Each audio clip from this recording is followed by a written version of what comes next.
bunch of common ideas that we have in regards to saying the same thing and restating the same thing. We talk about roots of an equation or roots of a function, the zeros of the function. We can also call these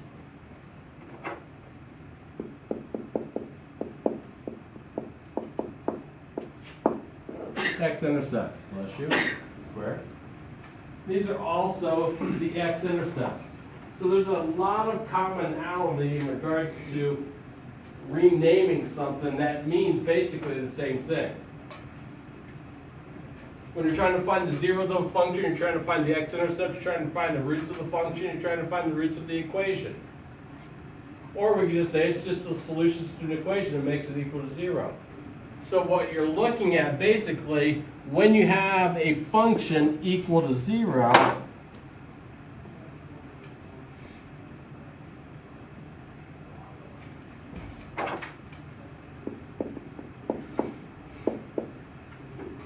when you're looking at a function equal to 0, you're looking at this point right here. Because this is where we have the x-intercepts, this is where y is equal to 0, this is where the function is equal to 0. They all have commonality to all the ideas that we have talked about.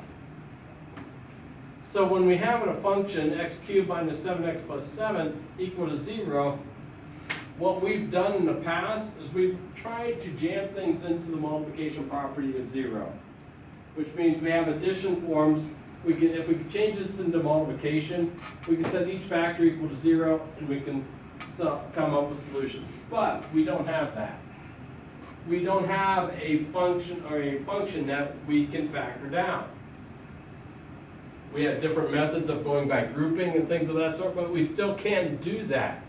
So we have issues, but we still want to be able to solve this equation. Well, if we take a look at our function, x cubed minus 7x plus 7, and we clickety-clack this into our calculator.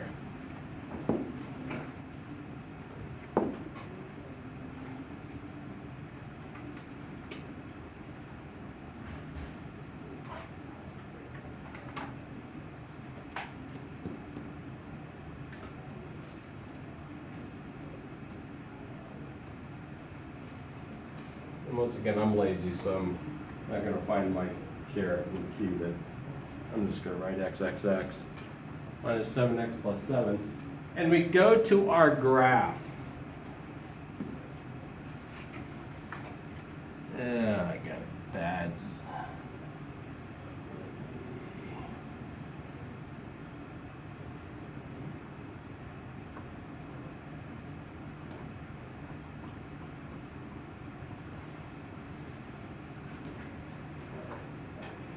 We have 3 spots where we're equal to 0, where we cross the x-axis. Okay, we have 3 spots where we cross the x-axis.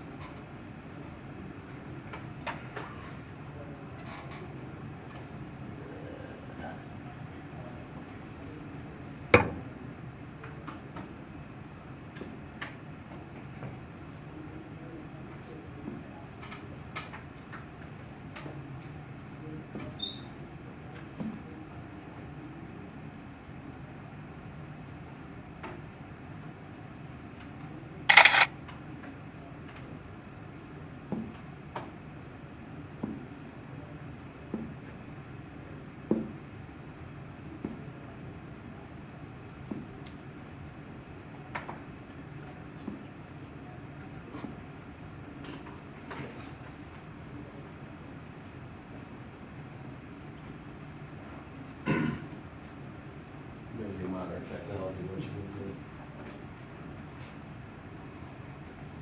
Well, we have somewhere between 1 and 2, we have a value where we're going to cross the axis. We have a value here at the 1, we have a value here at 2, we have a value somewhere between 1 and 2 where we cross the x-axis. We want to be able to determine what is the value. Well, the only way we have of doing this is we're somewhere between 1 and 2. Let's start plugging in values. Okay, so once again, hopefully you have it in your calculator now. You can look at your value. Okay, we can look at our value at the value of 1. So we go second and calculate my value at 1, and hit enter. We get a value of 1. So when x is equal to 1, y is equal to the value of 1. Well, if we look at x is equal to 1.5, if we look at x is equal to 1.5, and I click and clack 1.5 in there, what do we come up with?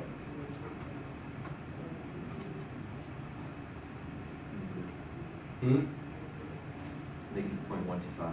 Negative 0.125. So if I'm at a value of 1, if x is a value of 1, I'm at a positive y value. If I'm x is equals to 1.5, I'm at a negative y value. So if I'm between a positive and a negative value, I have to cross somewhere 0 on my number line. So somewhere between 0 or between 1 and 1.5, I'm going to cross or make my equation equal to 0. Well, let's try the value of 1.4. What do we have at the value of 1.4?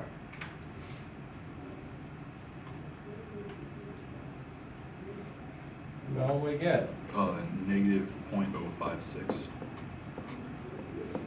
So I'm at a negative 0.056. So if I take a look at this value, am I going to be in between 1.4 and 1.5 or 1.4 and 1? 1.4 and 1, because I'm still positive negative there. Well, let's try 1.3. What's our function value 1.3?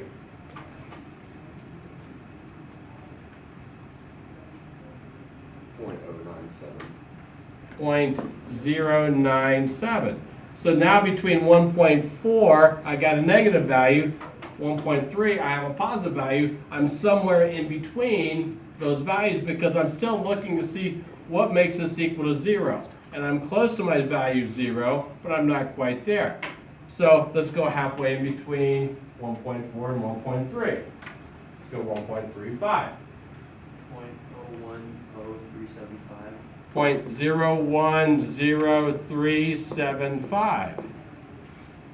So if I look at this, am I going to be in between 1.35 and 1.3 or 1.35 and 1.4? Yeah, because this is positive and this is negative. So I'm somewhere in between there. So let's find our function value at 1.37.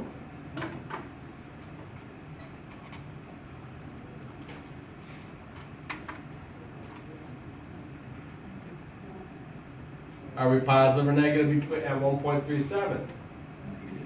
Negative. So we're negative here. So we're going to be in between 1.4 and 1.37 or 1.37 and 1.35. So the natural value to try in there is 1.36.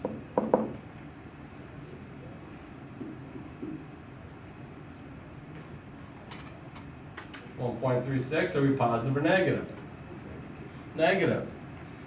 So we're negative here, so we're somewhere between 1.35 and 1.36. So if I have 50 and 60, let's try our function value at 1.355.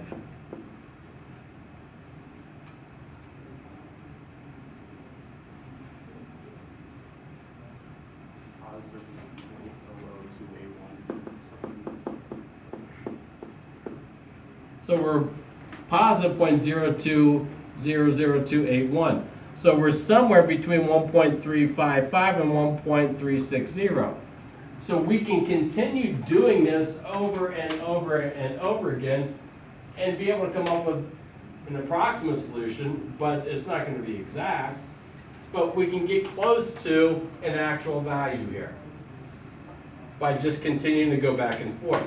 Well, this is very tedious, and back in Newton's day, he did not have a TI-84 calculator to sit there and keep on pushing the button and saying, what's my next value? Okay? They had to manually do all this kind of stuff.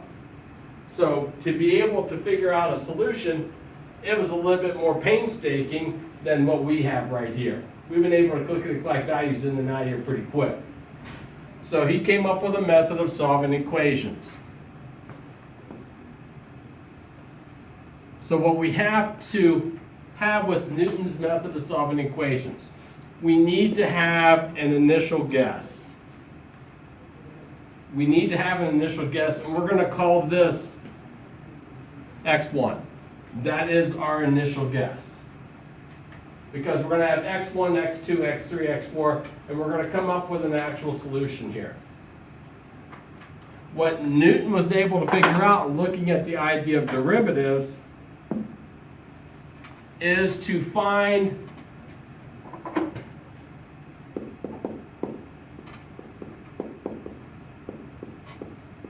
this next guess. We kept on just using our noggin up here to find our next guess. Our next guess, our next value, could be calculated by using a value and then subtracting off our function value at that value divided by the derivative at that value.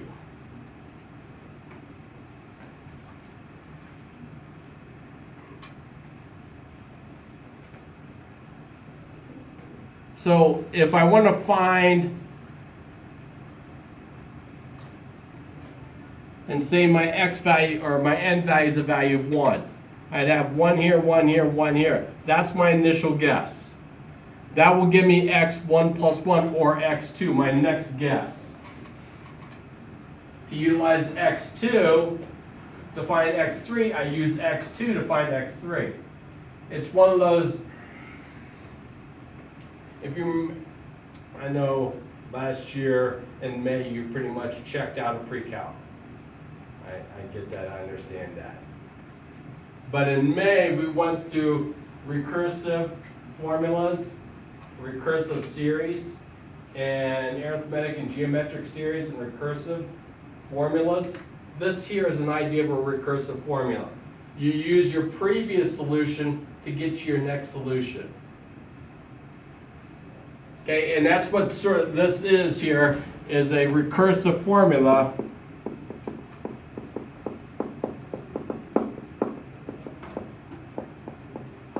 which allows us to take our previous solution to come up, our previous guess value to get our next value.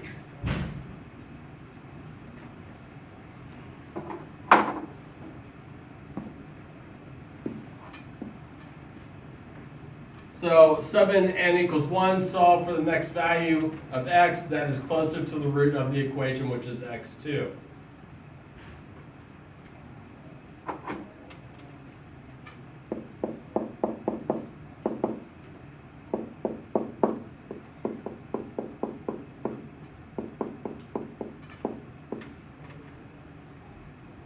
Which if I sub in n equals 1, n equals 1 plus 1, which is n x2, would equal x1 minus f at x1 divided by the derivative at x1. And then we sub in n equals 2, solve for the next value of x, that would be closer to the root x3. So if n equals 2, this would be x2 plus 1 equals x2 minus f at x2 over f prime at x2.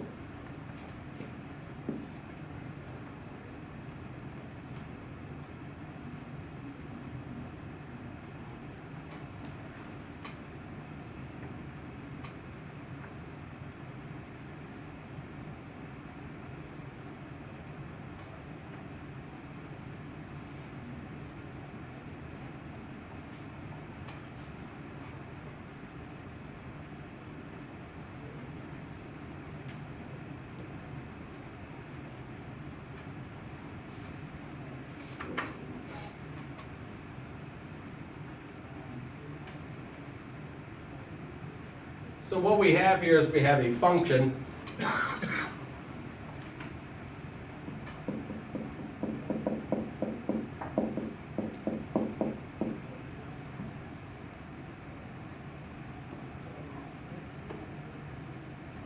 x cubed minus 7x plus 7.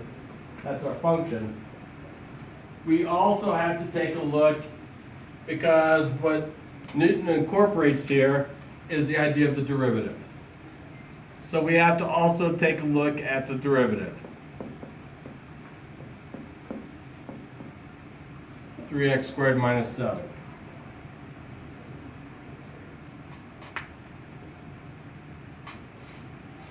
And we're going to have to evaluate both of these functions.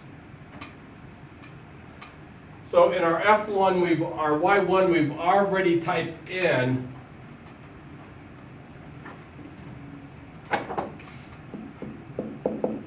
our function.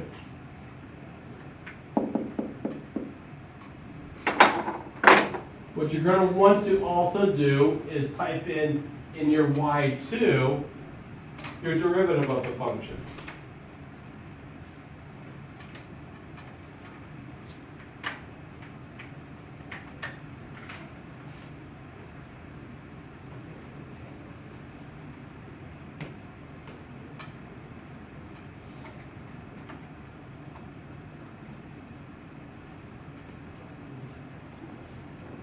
We need to have an initial guess, which we've already stipulated to be x equals 1.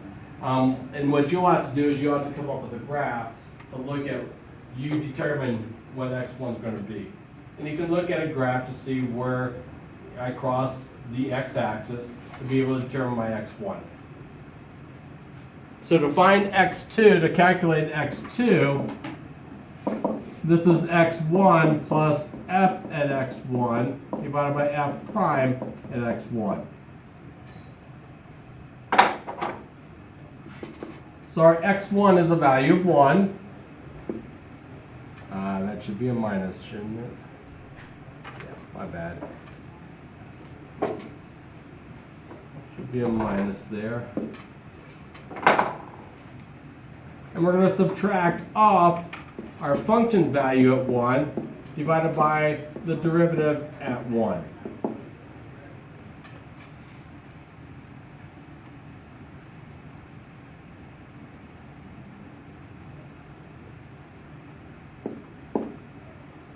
Well, if I take a look at my function value at 1, we have 1 minus 7 plus 7, we have a value of 1.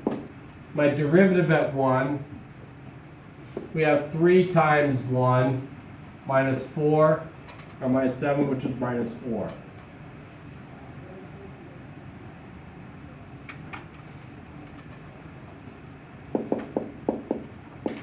Which comes down to 1.25. This is our second guess. To find our third value,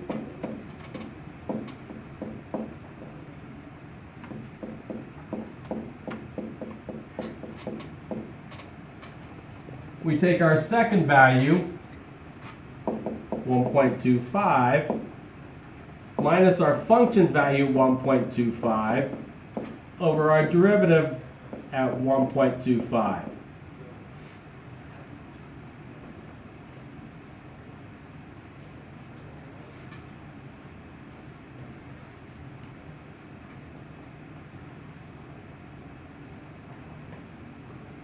So if we look at our calculator,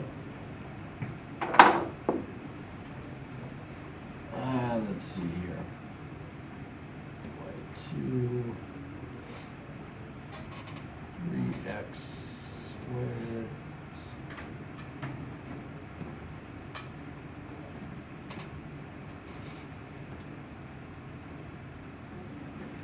If I look at my same idea we did before and look at calculating values, now we get two functions there. Now I start getting some issues in regards to what functions I need to work with.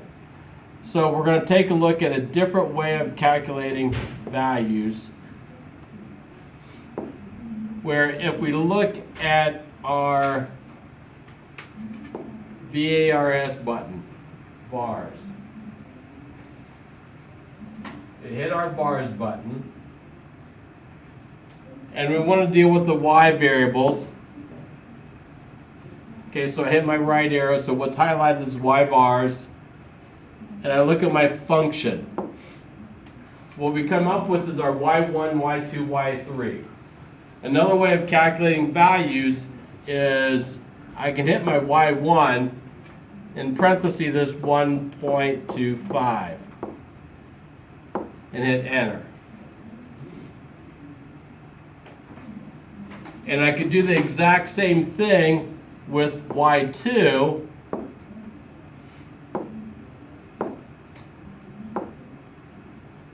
At 1.25 and hit enter.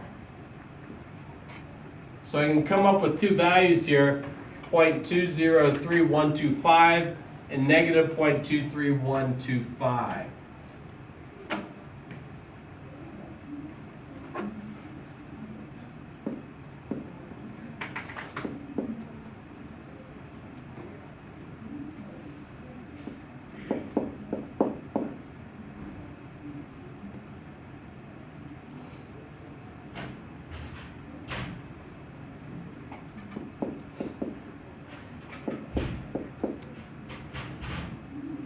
That we have to divide and subtract off by 1.25. Well, what we can also do to make life a little bit easier on ourselves, because we got divisions, what your calculator will do for you. Take it back one step. Let's go back to our vars. The Y vars. Take our Y1 at 1.25 and divide it by our Y2.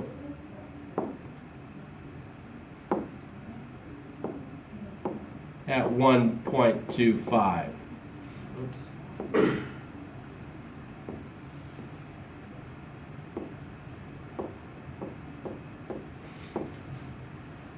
And hit enter. And this is the value that we have to subtract from 1.25. So we can go 1.25 minus second answer. And I get 1.3378. Now my decimals are starting to get a little bit longer. And we're going to want to evaluate our function values at these decimals. So let's take another look at another function of your calculator.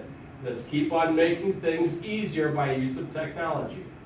Because your calculator does amazing things for you. And as I've always talked about, we always have KYC moments. Okay, know your calculator, figure out and find your calculator. Rather than having to write, we want to write this all down. And you want to note this value, as Y2, Y3, 1.3378373838. So you're going to want to write that down as your X3.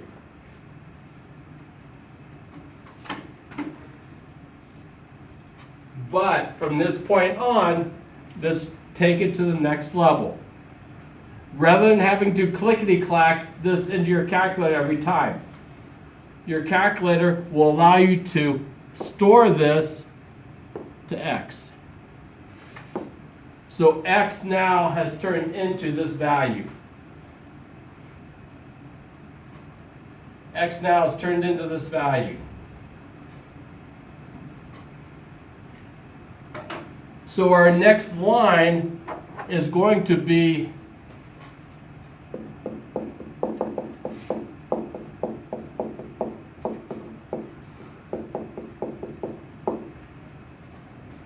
this value, X3, subtracted off your function values of both of those values. Well, what we have now done with our calculator is this value is now X. So what we're going to want to do is take X and subtract off vars y vars function y1 of this value x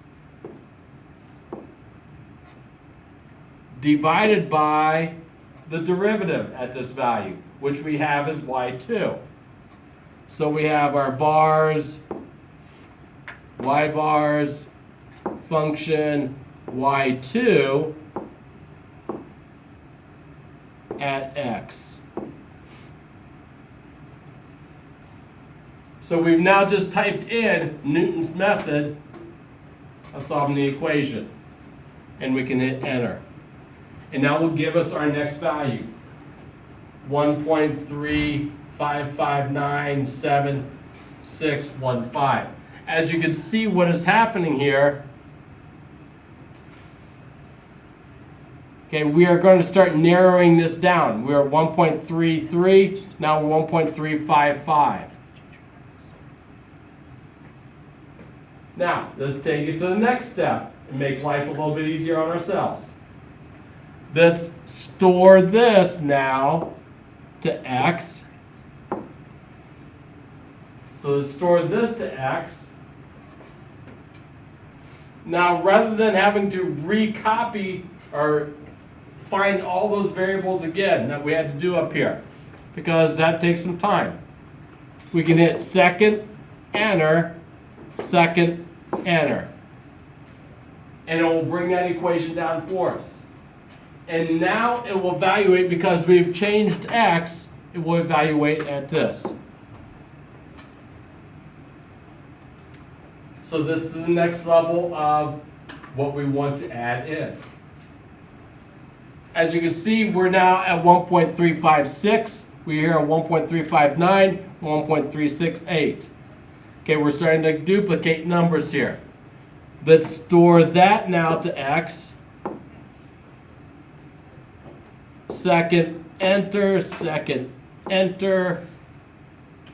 Newton's equation again. Our x value is not going to be changed to this. And you can now see I have a lot of duplicate numbers here. 9, 5. We go all the way out to here before we stop not duplicating. So we can now store to x. Store to x. Second, enter, second, enter. And what we get now is a duplicate number. And when we start to duplicate all of our digits, that will be a solution, or that will be a root, or close to a root. This makes life a little bit easier.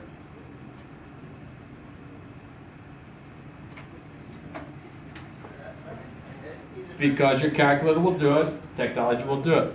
Let's go to our y3. And let's type in that equation we had to start out with. Let's type in Newton's equation, which was x minus y1 at x divided by y2 at x. So let's type that in, so I don't even have to remember Newton's equation now. I can type it in there. My suggestion is you keep it there. As I just recalled this is what I did last year. So I don't have to even remember it, it's there. So when you go to college and you sit there and go through calculus college or classic college and they talk about Newton's method, you have it sitting there already. Which now allows us, if we take a look at our graph,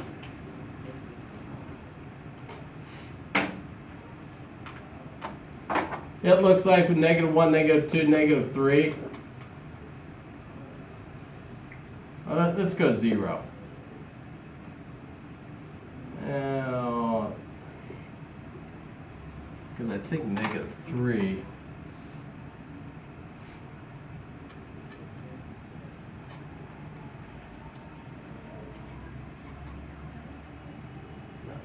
-3. Let's go with -3. Let's take our function Okay, we should have this all in here now. The second quit out of this. Let's take -3 and then store this to x. So now my x value is -3.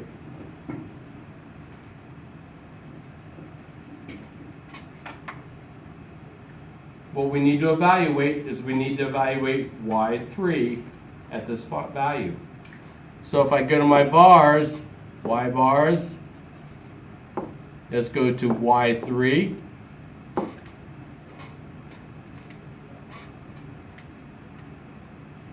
At this value of x.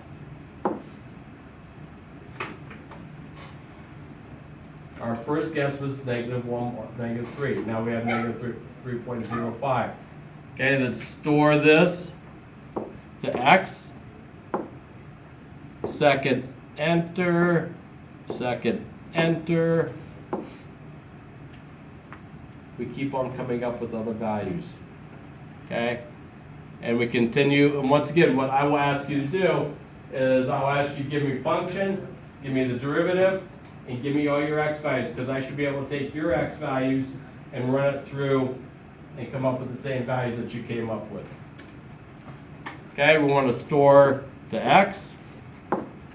Second enter, second enter.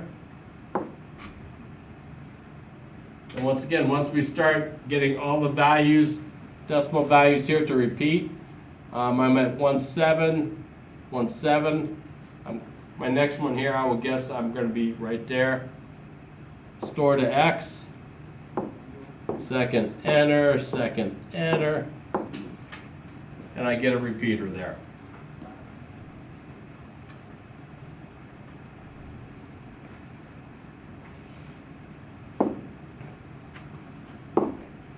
By the way, that was Newton's first equation that he used to be able to derive his formula.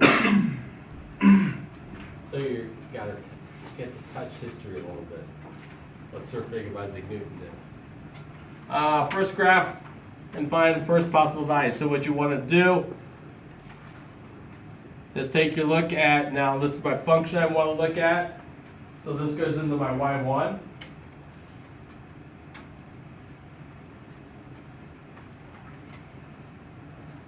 This goes into your y1. You want to find where you cross the x-axis and start coming up with your x values. You have to come up with your x1. Whatever your x1s are, store that to x, and then run it through your Newton's method x1, x2, x3, and so on. A lot of this is done by technology now. Once again, your calculator does amazing things for you. You don't quite understand all the things that your calculator does for you. Okay? It is a nice feature in regards to being able to utilize technology to be able to solve equations.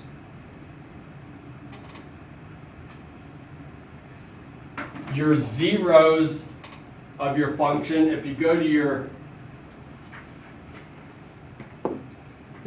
to second and calculate, option 2, the zeros of the function, where they ask you to guess what is left, what is right. They give you 2 guesstimates, and then you come up with a solution.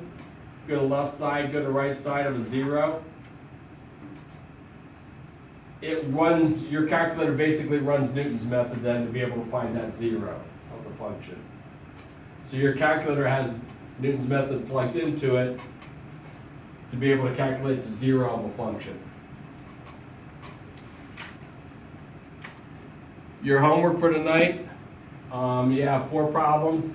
I want you just to get used to utilizing your calculator to be able to come up with solutions through using Newton's method. Okay, it's not very difficult. Once again, but you have to learn how to manipulate your calculator so you can get solutions. Once again, what I need function, I need derivative, the next one, x2, x3, and so on down the line. Yes, have a good day.